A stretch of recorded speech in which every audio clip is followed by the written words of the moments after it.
Querido amigo, lo primero, muy buenos días. Muchísimas gracias por la invitación. Una presentación en dos partes, en realidad. Primero, contar los ejes, los focos que actualmente estamos llevando como cartera, ¿cierto? Ministerio de Vivienda y Urbanismo. Y después asociarlo con algunos temas de tecnología que estamos ocupando actualmente. Todo esto dentro de un contexto yo creo que importante, ¿cierto? Sobre todo para los amigos de otros países que nos están visitando. Que gran parte de las políticas públicas desde esta cartera, yo también me ha tocado estar por varios años vinculado a este ministerio, se anclan muy fuerte en la relación con los beneficiarios, potenciales beneficiarios, mucho vínculo con los municipios, planificaciones territoriales, los permisos, y esencialmente el vínculo con el sector privado. Y esto es bien interesante, la cantidad de programas que se han desarrollado a lo largo de los años. También siempre me gusta dar crédito a la historia, y uno hace una defensa corporativa, es justo lo que estamos haciendo como gobierno actualmente, sino darle un poco el valor a la historia. Acá hay programas de mejoras de viviendas, de ampliaciones, de cambios de muros, de techos, de mejoras térmicas, también programas de construcciones de vivienda para grupos de ingresos bajos, para grupos emergentes, para grupos de ingresos medios, proyectos de integración, y todo eso genera una especificidad enorme desde la industria y permanentemente lo estamos trabajando, y ese es el gran contexto de esta cartera. Y a mi juicio me ha tocado también trabajar y visitar muchos países. Yo creo que uno de los pilares esenciales, como nos hemos ido puesto de acuerdo, van cambiando a veces los ciclos políticos y seguimos poniéndonos de acuerdo en muchas cosas, al menos esenciales. Los ajustes son siempre necesarios de cada gobierno, cómo vamos pensando el país a futuro, pero creo que las piedras angulares se mantienen, y eso creo que es por lo menos lo que uno intenta destacar en distintos lugares. Para ir avanzando, un ministerio que si bien nace el año 65, una fusión de una serie de corporaciones históricas, tuvo por muchas décadas el foco muy fuerte en la construcción de viviendas, en las unidades, ¿no? Cómo reducimos los déficits habitacionales. Acá muchos compañeros latinoamericanos, ¿cierto? Las migraciones del campo a ciudad fueron muy fuertes en los 60, en los 70 también muy fuertes, y el foco, construir.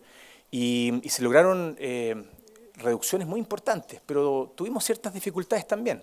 Y una de las dificultades que hubo era cuando el foco en algunos lugares, en algunas partes de las ciudades, era cantidades, sin tener una planificación territorial, sin pensar mucho en equipamientos, y muchas veces en las zonas periféricas genera conflictos. Y lo que hay que hacer es corregir esos conflictos. Y es un poco de los ejes, por ejemplo, que se están haciendo actualmente. Desde la mirada más urbanística, es bien interesante esto. Todos hablamos de densificar los centros de las ciudades, que es uno de los ejes que se está haciendo hace un buen tiempo también, acá como país, y de manera paralela lo que empezamos a hacer ahora es desdensificar las periferias. Es decir, cómo en las periferias lo que buscamos es que haya más espacios públicos, mejor infraestructura, mejores accesos, mejores equipamientos. Para quienes no son de acá, esto es una foto de acá de la zona sur de Santiago, una comuna que se llama Puente Alto. 140.000 personas que viven en un lugar donde por mucho tiempo ni siquiera hubo estación de bomberos ni estación de policía. Entonces, obviamente, hay que irlo corrigiendo a través de estos programas. Para seguir avanzando, proyectos urbanos de gran escala, esto también es interesante. Recién les comentaba una cartera con mucho foco en la construcción de vivienda y con mejoras importantes durante los años en lo que son las dimensiones, las terminaciones, y el fondo, la cualidad misma de la vivienda. Después empezó a girar.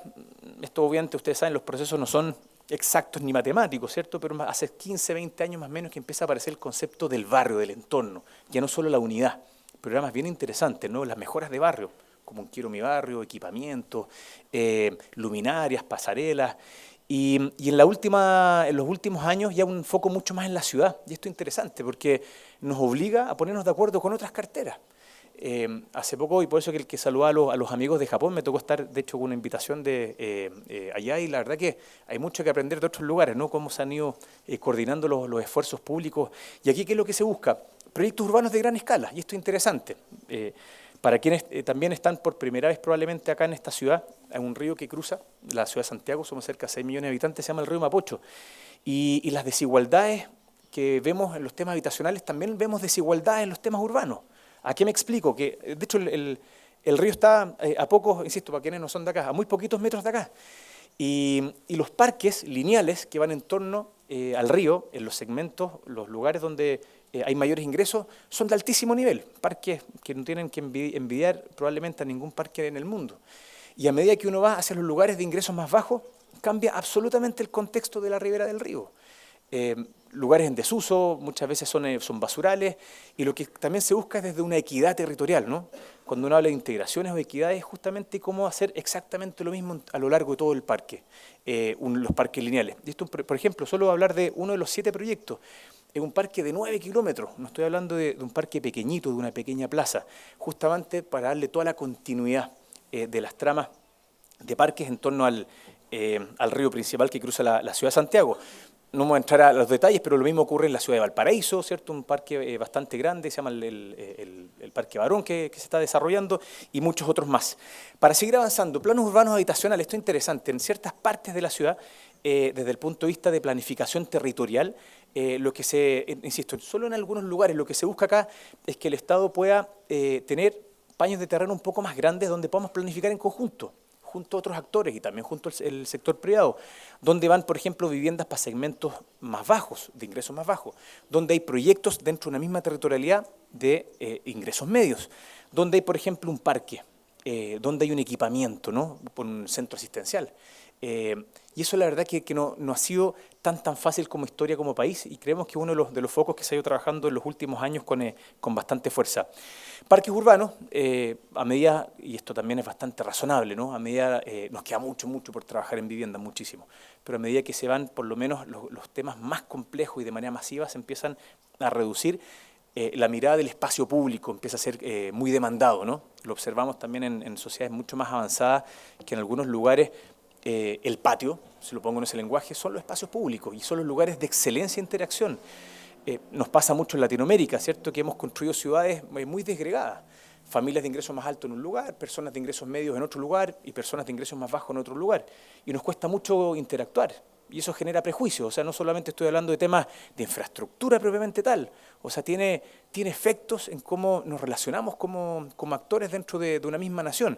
Y los lugares de espacio público, acá mismo, para quienes también vienen por primera vez a esta ciudad, hay un cerro muy grande, ¿no? Que a lo mejor lo han visto, se llama el Cerro San Cristóbal. Es un parque metropolitano, más de 700 hectáreas, 737 hectáreas que también depende de nuestra cartera. Y es lugar de excelencia, de conexiones entre distintos actores. 6 millones de personas lo visitaron el año pasado. Y ahí sí que somos todos absolutamente iguales. Por eso que los espacios públicos se tornan tan importantes, incluso en las construcciones de nación. Mejoras para segmentos medios. Aquí me muevo levemente a los temas ya más de vivienda.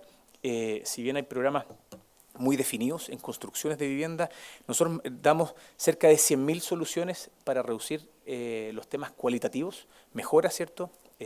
Cambios, como recién les comentamos, de la cualidad de la vivienda y cerca de 80.000 soluciones para quienes no tienen una vivienda. Segmentos vulnerables, emergentes medios, compras, arriendos, construcciones, sitios aislados, zonas rurales. La verdad que se ha logrado armar con los años un portfolio muy atractivo de distintos programas. Uno de ellos tiene que ver con los esquemas de segmentos medios, ¿cierto? Y aquí donde nuevamente se podrán imaginar el clásico ABC que le llaman mucho, ¿no? Ahorro, bono más crédito, que ha funcionado bastante bien en nuestro país y permanentemente hay que afinarlo. Uno de los esquemas que, de hecho ya lo conversamos con el presidente de la República y debiese salir a la luz en pocos meses más, son mejoras en los montos de los subsidios para aquellas familias. Si lo llevo a dólares, estos son programas para compras de vivienda hasta cerca de $90.000. Ese es más o menos estos programas. Entonces lo que logra, y esto es bien interesante, atender hasta cerca del 80% de la población, es decir, quienes están dentro del 80% en ingresos, de alguna manera pueden postular algún programa del Estado a través de la cartera. Por eso que la cartera pasa a ser obviamente un actor muy relevante en la generación de proyectos habitacionales, de infraestructura urbana y también asociado a algunos temas inmobiliarios. Temas de arriendo, muy anclado en nuestro país y también en Latinoamérica, el tema del sueño de la casa propia, ¿no? Lo que es la propiedad, por mucho tiempo.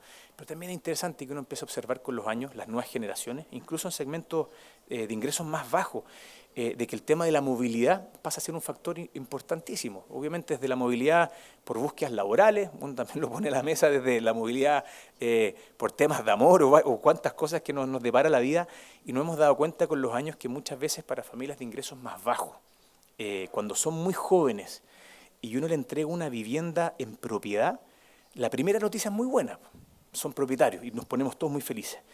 Y la segunda noticia no es tan buena, porque muchas veces quedan arraigados en ese territorio y les cuesta mucho moverse.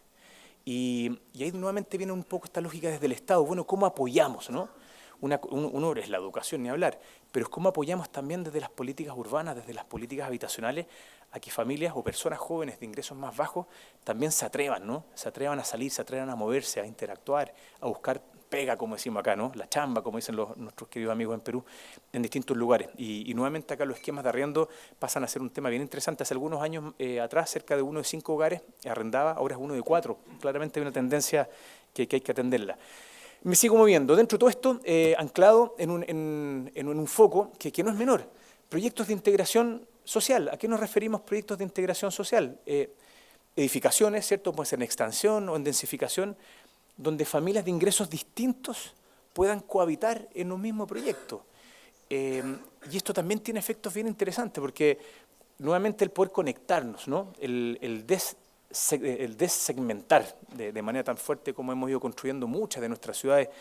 La mirada más académica nos lleva incluso hasta la época de la colonia, ¿no? Que probablemente una de las raíces de por qué hemos ido construyendo socioespacialmente de manera tan diversa y tan segmentada, ¿no? ¿Cómo buscamos, y esto también, por ejemplo, muchos países europeos lo han logrado hace bastante tiempo, familias de ingresos diversos que entren a las ciudades, que compartan en las ciudades?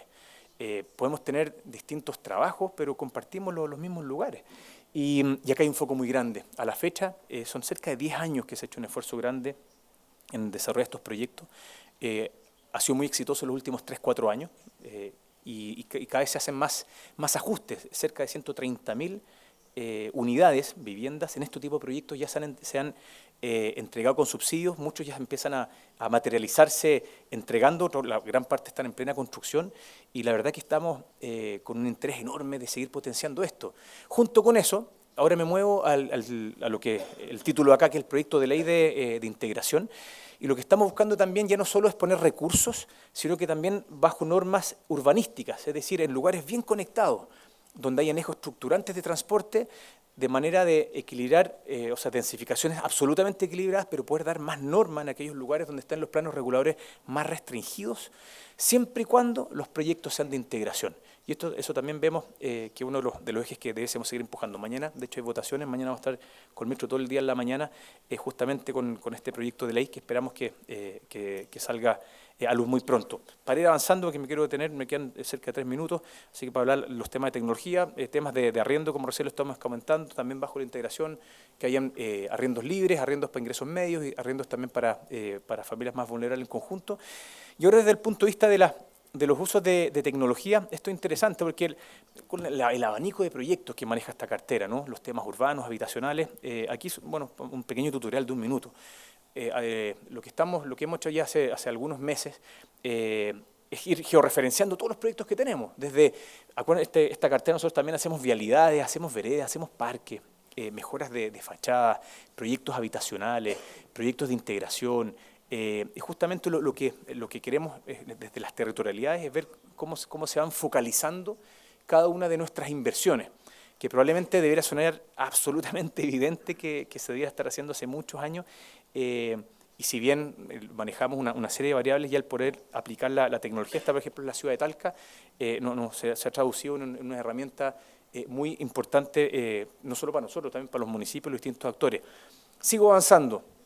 Nosotros, a través de los grupos de construcciones de vivienda de familias más vulnerables, se entregan cerca de 20.000 soluciones anuales. Si uno las compone, ¿no? En el fondo uno le saca la foto hoy día, cuántos proyectos actualmente, cuántas unidades de viviendas están asociadas, hoy día son cerca de 50.000 solo en este conjunto, y hay que hacer un seguimiento.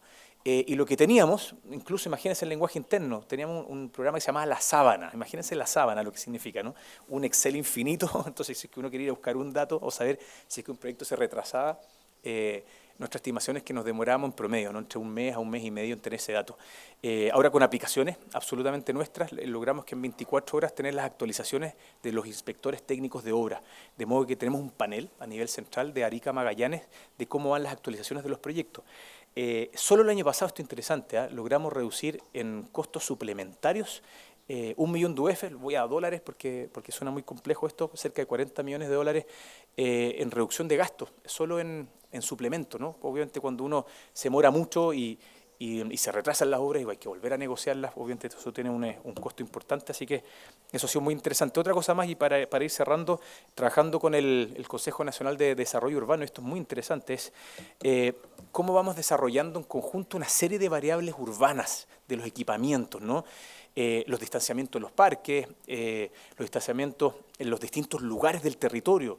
Entonces, por ejemplo, cuando uno tiene que tomar una definición, vamos a invertir, por ejemplo, en un parque público en la ciudad de Curicó, por decir cualquier ciudad, el poder definir cuál eventualmente serían las zonas más idóneas, es muy interesante tener esta serie de variables, ¿cierto? Bueno, ver qué pasa si invierto acá o si invierto acá, cómo las modelaciones, ¿no? Cómo cambiaría cualquiera de estas variables según las comunas, por ejemplo, la cantidad de metros cuadrados de áreas verdes por habitante, es distinto si uno invierte en tal lugar o anticipa que es en otro lugar, así que esto es una serie de variables que vamos trabajando con distintos actores. Para ir cerrando, desde la reconstrucción, ¿cierto? Ustedes saben, aquí, bueno, muchos de nuestros países lo hablan de Japón, en Perú también sabemos que tenemos que enfrentar permanentemente efectos de la naturaleza. Esta es una foto absolutamente actualizada de lo que fueron los vientos en la ciudad de Los Ángeles hace algunos meses atrás. Para contarles, esto también es muy interesante, desarrollamos una aplicación que está en los teléfonos de nuestros funcionarios para poder ver el tipo de daño, y esto es súper interesante. Lo que primero entra el Ministerio del Interior en nuestro país, ¿no? Con una ficha para detectar quiénes son los hogares quienes tuvieron algún grado de daño, primer formato. Y nosotros entramos literalmente 24 horas después, tenemos todo un protocolo que hemos ido desarrollando. ¿Y en qué consiste ese protocolo? Que ahora, como Ministerio de Vivienda y Urbanismo, nosotros entramos para ver qué tipo de daño, ¿cierto? Si un daño grave, si un daño leve, si un grado de daño, qué tipo de daño. Y esto a través de la aplicación queda inmediatamente conectado a esta aplicación central que tenemos y logramos que por lo menos las tipologías que son grados, daños leves y daños medios, que nosotros, al menos en este país, las solucionamos a través de una tarjeta de compra de materiales, en 72 horas ya lo estamos entregando, que fue lo que hicimos con el presidente de la ciudad de Talcahuano, justamente cuando fueron estos vientos en Los Ángeles, Concepción y Talcahuano. Fueron dos fenómenos distintos, se acordarán, ¿no? En 24 horas distintas, pero que se aplican dentro del mismo lugar. Entonces, sobre todo en los temas de emergencias, que es distinto, y lo conversamos con algunos de ustedes recién, cuando uno ya tiene que diseñar un proyecto estructural, ¿cierto? Cuando ya se destruye una vivienda entera, que ahí también estamos tratando de buscar mecanismos de acelerar, pero es otro mecanismo, ¿no? Hay que diseñar, hay que cubicar, hay que cuantificar, pero por lo menos cuando son los daños de reparaciones más inmediatos, que antiguamente nos demoramos cerca de 2 meses, a 2 meses y medio, entregar incluso soluciones medianas, y adivinen lo que pasaba, las familias ya, ellos mismos lo habían hecho. Entonces uno dice, bueno, y venía de alguna manera el reclamo hacia el Estado. Entonces aquí también el uso de tecnología, por lo menos en esta fase, a mí también me ha tocado trabajar en muchos proyectos o programas de reconstrucción en varios países. Por lo menos en esta fase, que creemos que de eventualmente los más rápidos a nivel mundial, y esperemos que las próximas fases sean exactamente las mismas. Así que, queridos amigos, muchas gracias por este espacio y gracias por bueno, nuevamente gracias por todo.